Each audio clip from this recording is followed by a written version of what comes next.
Tere, tere! Taas uus päev Lihtsa Elu kanalil. Mina olen Kaido Somer. Olen investor, ettevõtja ja mentor ning üks Edu Akadeemia asutajaliikmetest. Kuhu investeerida aastal 2021? Kui sa oled vaadanud ära meie esimese osa, siis sa tead juba neid esimest kahte väga olulist asja, millesse sina peaksid sel aastal investeerima. Kui sa ei ole veel vaadanud neid osasid, siis otsi meid üles YouTube'ist, seal on olemas Lihtsa Elu kanal, või otsi üles meid Facebookist Lihtne Elu lehelt. Ja seal on see video jagatud. Miks sa peaksid mind kuulama? Minu lugu on selline, et ma olen üle 30 aasta tegelenud edukalt investeerimisega. Ma olen teinud järjepidevalt väikseid samme, mis on viinud küllusliku tulemuseni minu elu kõikides valdkondades. Minu kõige esimene investeering oli korter. 30 aastat tagasi ma ostsin korteri, millest sai ka meie kodu. Nüüd kodu, ma tean, investorid ütlevad, et kodu ei ole sinu investeering, kuid samas on võimalik teha kodust nii oma kodu kui ka investeering. Kuid see ei ole tänase päeva teema, selle kohta võime teha mõni teine kord täiesti eraldi seisva video. Järgmise investeeringuna ma alustasin ettevõtet. Tänaseks on Lukuekspert 28-aastane ja siis kui mina alustasin, ei olnud kuskilt võtta informatsiooni selle kohta, kuidas teha investeerimist, kuidas teha firma juhtimist, kuidas teha inimeste juhtimist, rahade juhtimist. See kõik oli selline tegevus, mida pidi tegema katse-eksitusmeetodil. Ja see paistis välja 90-ndal natuke sedamoodi, nagu sõidaksin tõsiselt porise autoga, mil on esiklaas ka porin. Et sa nagu näed ette, aga tegelikult väga kaugele ei näe, mis seal siis ees toimub. Ja sa pidid täitsa sellise intuitsiooni pealt sõitma, et jõuda kohale. No tuleb valida arvatavasti liiklusrodale vastav kiirus ja seda ma tegin edukalt. Kuid see andis mulle tohutu kogemuse ettevõtluses.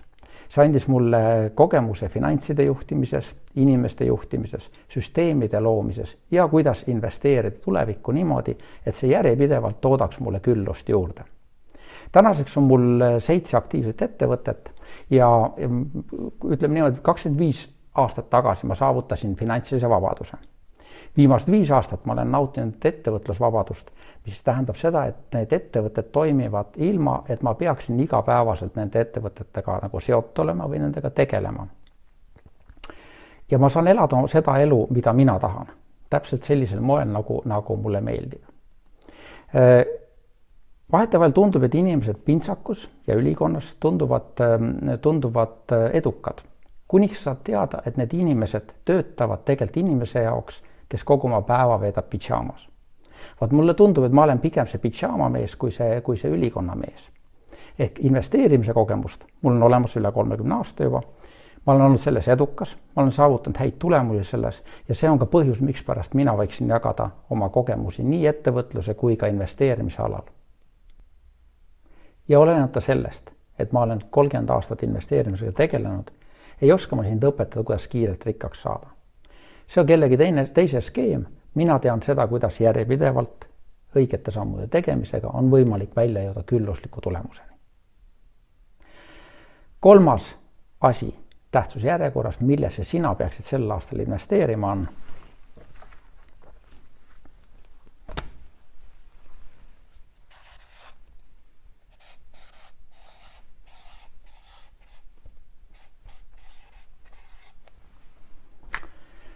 see on iseenese koolitamisse. Mida ma selle all mõtlen? Õpi investeerimist, ehk siis rahatarkust, kuidas majandada oma raha, oma isiklikku raha, kuidas ta investeerida. Õpi ka enesearengut. See tähendab seda, et ükski asi nendest ei ole midagi muud kui eneseareng. Puhtalt meie enda igapäevane tegevus on see, kuidas meie areneme, nii arenevad kaasa ka meie rahad ja meie finantsid. Ja kui me vaatame seda teekonda Tallinnast Tartus sellist jalgse matkana, siis kogu selle matka vältel peaksid sa tegelema sellega, et sa vaatled, sa õpid ja sa saad rohkem ja rohkem kogemusi ja rohkem teadmisi selles. Need teadmised ei anna sulle mitte midagi muud kui see, et sa suudad leida iseenda jaoks paremad lahendused, ilma et sa teadlikkuse tasandil peaks sellesse sekkuma. Kuidas see käib? On olemas 4 tüüpi õppimise tasandid. Esimene tasand on mitte teadlik, mitte teadmine. See tähendab seda, et sul pole õrna aimugi sellest ühest mingisest asjast. Järgmine tasand on teadlik mitteteadmine. Sa ei tead, et mingi asi on olemas ja midagi nagu võiks teha, aga nüüd sa tead seda, et sa ei tea seda. Järgmine tasand on teadlik teadmine. See tähendab seda, et sa oled õppinud selle asja ära ja nüüd on sul teadlik teadmine olemas, kuidas seda asja teha. Ja 4. tasand on mitteteadlik teadmine. Ja see on see tasand, kuhu sina peaksid iseenese arenguga välja jõudma. Mõte selles, et autosõit on meil sisse õpitud käitumine ja seda on harjutatud piisavalt palju kordi, et me ei peaks sellega igapäevaselt tegelema, et me mõtleksime, kuidas ma lähen nüüd autoga sõitma, kuidas ma sinna autosse istun, mis ma seal teen, kõik asju. See toimub meil automaatselt, see on sisse õpitud. Ja me ei pea teadvustama endale seda, mis see on. Ja see on nagu see sama asi, mida mina olen kogenud nagu õppimisega. Et kui ma olen õppinud erinevaid koolitusi läbinud, siis need asjad kogunevad minu sisse. Ja need annavad mulle selle võime, et ma ilma teadvustamata suudan teha juba paremaid otsuseid. Ehk ma ei ole teadlik sellest, mida ma tean, vaid mu teadmised kasvavad minu sees nii palju, et ma suudan langetada õigeid otsuseid ilma otseselt sellesse protsessi ise sekkumata. Ja mis on see, et alateadvusest tulevad vastused tunduvalt kiiremini ja lahendused tunduvalt kiiremini kui teadvusest. Sest teadvuse puhul meil on tarvis natukene aega, et asju kaalutleda, aga kui need on alateadlikult sisse õpitud nagu käimine või autosõit, siis me ei pea enam selle peale süvenema, need on tunduvalt kiiremad lahendused selleks. Ja kui sa ütled seda, et sa ei peaks õppima, eks siis sa võiksid alustada investeerimisega niisama, siis otse loomulikult sa võid seda teha, kuid sa maksad selle eest igal juhul. Sa maksad selle eest kas siis lollusega, sellega, et sa teed valesi otsuseid, saad valesi tulemusi, kaotad raha, või sa maksad siis pigem tarkuse eest, ehk selle eest, et sa harid ennast ja sellest saad sa nagu paremaks. Kui sa oled kogenud investor, siis üks asi, mida sa peaksid õppima siin, on lihtsustamist. Mida kogenumaks me millegi saame, seda rohkem me kipume minema keerulisi teid. Mida siis soovitada sulle? Loe. Ehk siis loe blogisi, loe raamatuid, internetis on väga palju materjali selle kohta, kuhu investeerida, kuidas investeerida. Ja kindlasti ma teen ka ise nende kohta eraldi videoid, kuid praegusel momendil vaata näiteks Jaak Roosaare on, vist oli roosaare.com oli tema leht, kus kohal tema blogi on investeerimisest. Siis on olemas Kristi Saare on naistele teinud väga palju investeerimisalasid koolitusi, seda on kristiinvesteerib.ee vist oli. Ja siis on Taavi Pertman on väga tubli noormees, kes on siis Rahafoorumi lehe teinud ja seal väga põhjalikult käsitlenud oma seda investeerimise teekonda, kuidas tema nagu noore mehena alustades on siis õppinud aina juurde neid erinevaid oskusi. Loe raamatuid. Raamatutes on väga palju õpetust sellest, kuidas investeerida ja mida rohkem sa neid oled õppinud, seda kergemaks võiks minna sinu jaoks otsustamine. Samas ära õpi üleõppimine teeb seda, et sa muutud aina targemaks, hakkad hindama riske aina suuremaks ja lõpuks juhtub see, et sa ei investeeri enam. Vaatasin olemas näiteks Jaak Roosaare kinnisvaraga rikkaks saamise õpik. Tal on olemas neid erinevaid nii aktsiatega vist oli ja üks oli siis kõige esimene oli lihtsalt rikkaks saamise õpik. Selle teises trükis olen ka kuskil mina sees seal oma kommentaaridega. Seda soovitaks kindlasti lugeda, neid on siis 4 raamatut vist. 3 või 4 raamatut. Siis on olemas minu äripartner Roland Tocco on kirjutanud 12 asja, mida koolis ei õpetatud.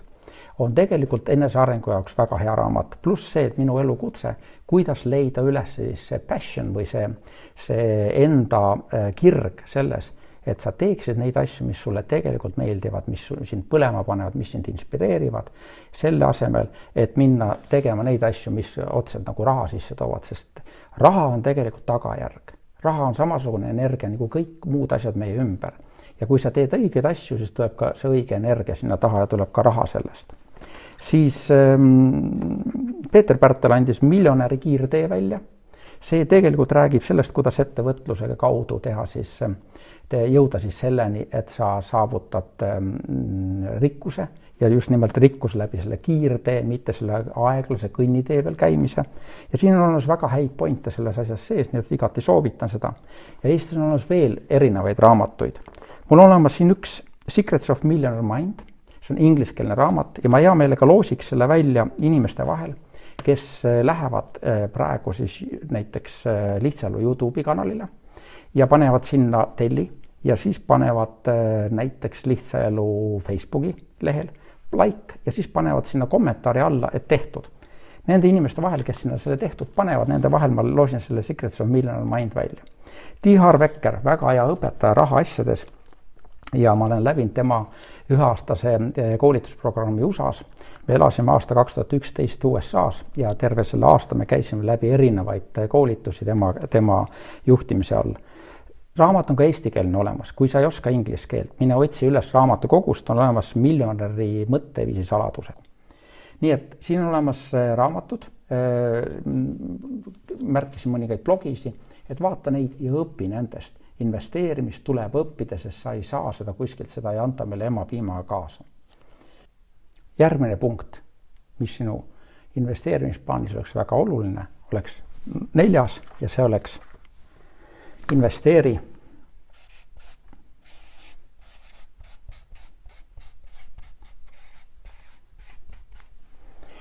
suhtesse. Mida ma selle all mõtlen? Kui meie lapsena sünnime siia maailma, siis esimene kontakt meie suhetes on kontakt meie vanematega. Kuidas sina saad läbi oma vanematega?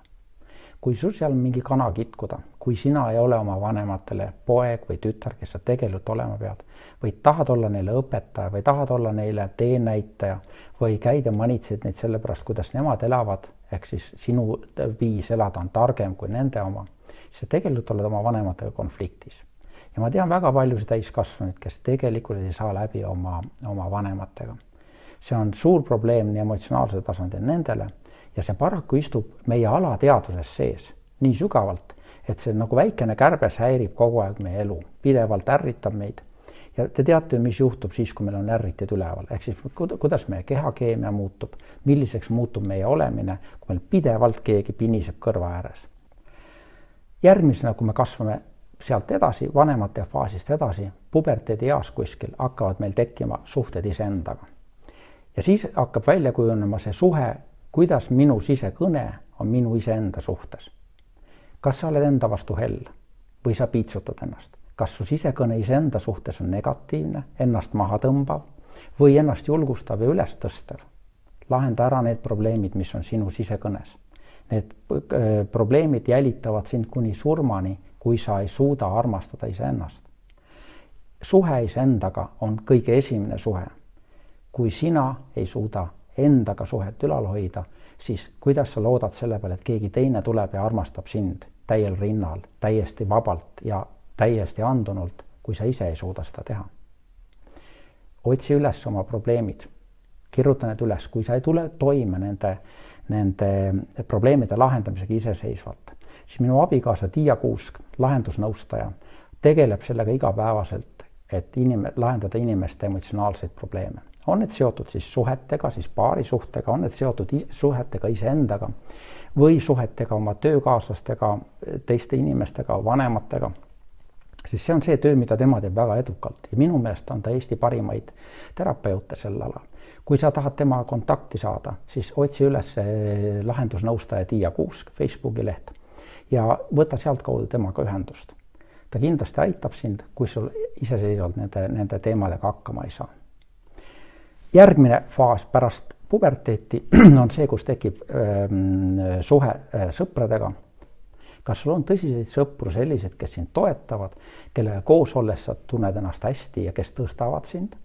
Või sinu suhted on tegelikkuses mürgised, ehk siis sõbrad, kes sul ümberringi on kurtvad, halisevad inimesed ja see keskkond, milles sa viibid, ei ole tegelikult hea.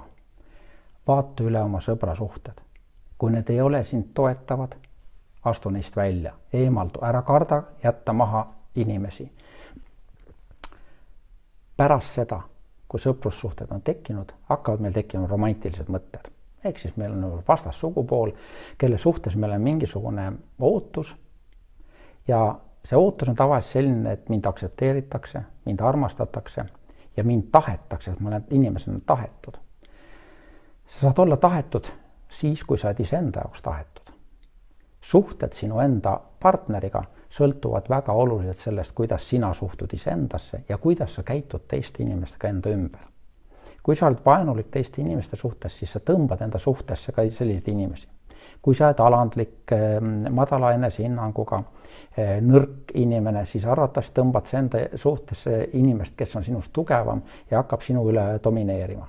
See paneb sind kannatama ja arvatavasti sa ei naudi seda olukorda nii hästi, kui siis, kui see suhe oleks nagu võrdsetel alustel selles, et te mõlemad suudate üksteisele pakkuda midagi sellist head. Suhe on iseenesest väga huvitav investeering. Ja see on investeering selles mõttes, et kui sa lähed partnerlussuhtesse ehk hakkad kellega koos elama, siis see on pikaajaline protsess. Ja pikaajalises protsessis on väga oluline, et nendes etappides, kõikides, mis te läbi käite, te oleks mõlemal arengut. Pluss see, et ka finantsilises mõttes suhe võib olla sind kas toetav või sinu jalgalt vaipa ära tõmbav. Lõpeta suhe juhul, kui see ei toimi. Lõpeta suhe ja sul ei tasu investeerida sellisesse suhtesse, milles sa arengut ei näe. Kui sa täna oled olukorras, sellises kahtlusolukorras, siis investeeri, pane sinna, kuid mõtle selle peale, et sul ei ole mõtet Kapa-Kohilasse kuskile WC-sse ehitada kuldpotti ehk investeerida sinna nii palju, sest see ei too tagasi. Kuid sul on mõtet investeerida Tallinna vanalinnas võib-olla sellisesse kuldpotti, sellepärast et kliendid, kes sinna tulevad, on nõus maksma selle eest. Kui see inimene, kellega sa oled suhtes, ei ole nagu valmis sulle vastu andma seda, mida sina omalt poolt annad, siis arvatavasti see suhe pikaajaliselt ei ole sinu jaoks külluslik. Kui sa tahad külluslikku suhet, siis lahenda ära need probleemid, mis sul on. Proovi investeerida sinna, kuid ära investeeri üle ja kui sa näed, et see asi ei toimi, astu sealt välja. Teine asi on see, et vaata, kas su partner on see 100-kilone mees, kes istub kogu aeg su suure varba peal ja valmistab sulle probleeme. Kerge on sel puhul näidata näpuga väljapoole, et sina seal väljas oled süüdi selles, et minul on praegu halvasti. Tihti on see just teistpidi, et sa peaksid vaatama peeglisse, kas sinu madal enesehinnang on see, mis paneb sind kogu aeg halvasti tundma oma paari suhtes. Ja otsi üles need probleemid, kui sa ei saa nendega hakkama, siis samamoodi lahendusnõustaja Tiia Kuusk võib aidata sind nendes asjades, mis on paari suhetes. Me oleme koos teinud väga palju tööd paaridega, kus paari suhtes need dünaamikad ei toimi ja me oleme suutnud nagu lahendada ära väga paljude inimeste probleemid sellisel moel, et nad on ikkagi jätkanud koos. Sest meie eesmärk ei ole mitte neid inimesi lahku ajada või öelda seda, et sul suhe ei toimi, hüppa kohe välja. See tavaliselt on põgenemismuster ja see tagajärjeks tavaliselt on see, et järgmine suhe, kuhu sa lähed, see kordub kõik uuesti. On meil veel olemas selline suhe nagu sotsiaalne kapital. Mis me mõtleme sotsiaalse kapitali all? Need on suhted teiste inimestega ja suhted teiste inimestega sellisel moel, et me ei tea, mis meid ees ootab. Me ei tea, milline tuleb meie tulevik. Kuid kui meil ei ole sotsiaalseid suhteid teiste inimestega, siis kriitilistes rasketes oludes läheb meil elu raskeks. Aidatakse neid inimesi, kellel on sõbrad. Aidatakse neid inimesed, kellel on see suhe teiste inimestega olemas. Ja need inimesed kannatavad kõige rohkem, kellel ei ole, kes ei oska häid suhteid ülal hoida teiste inimestega. Kas siis selle tõttu, et nad ülikriitilised teiste suhtes, näitavad kogu aeg näpuga ja torgivad, kõik teised on halvad, mina olen ainukene õige inimene. Või siis vastupidi, et nad nii madala enesehinnanguga, et nad ei suuda hoida üleval suhteid. Investeeri suhetesse, alates iseendast, oma vanematega rahu tegemisest, sealt edasi sõprussuhete loomisele ja nende kinnistamisele ja sõprussuhete ülalhoidmisele, paarisuhtele ja sealt edasi suhetesse siis teiste inimestega ehk siis ka sotsiaalses kapitali. Need kõik, millest ma rääkisin siin, need 4 esimest, on pehmed väärtused. Ja me arvame seda, et me peaksime investeerimise puhul pöörama tähelepanu kõigepealt nagu kohe rahale. Ei, need asjad on kõik, mida me saame teha samaaegselt, kui me teeme ka investeeringuid rahalisi. On asjad, mis me saame teha pehmetesse väärtustesse, kuid nende väärtuste nagu see tootlus on tunduvalt olulisem või tunduvalt parem kui see, kui sa need asjad tegemata jätta. Sest kui sa saad rahaliselt rikkaks, siis kui sul ei ole suhteid, kellega seda raha jagada, sul ei ole mingit rõõmu. Kui sul ei ole tarkust seda raha hoida, sa ei ole ennast koolitanud, kuidas saaks seda raha üleval hoida, siis see raha ei püsi sinu käes. Kui sul ei ole tervist, siis sa ei naudi seda raha, mida sa oled loonud. ja kui sul ei ole lihtsat elu, kus sul on emotsionaalselt kogu aeg halb olla, siis olenemata sellest, kui rikas sa oled, sa tegelikult suhteliselt õnnetu. 5. punkt. Millesse investeerida aastal 2021?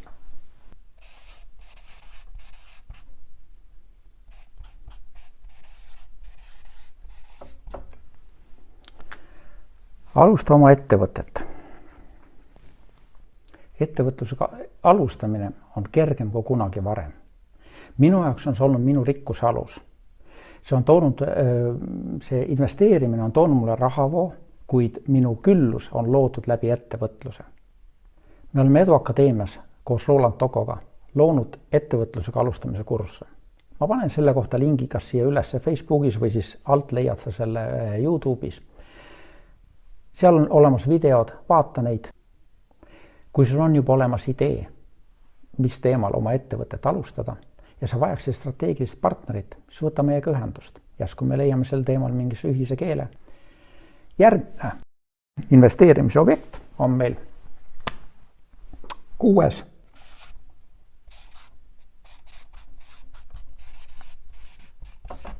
Need on laenud.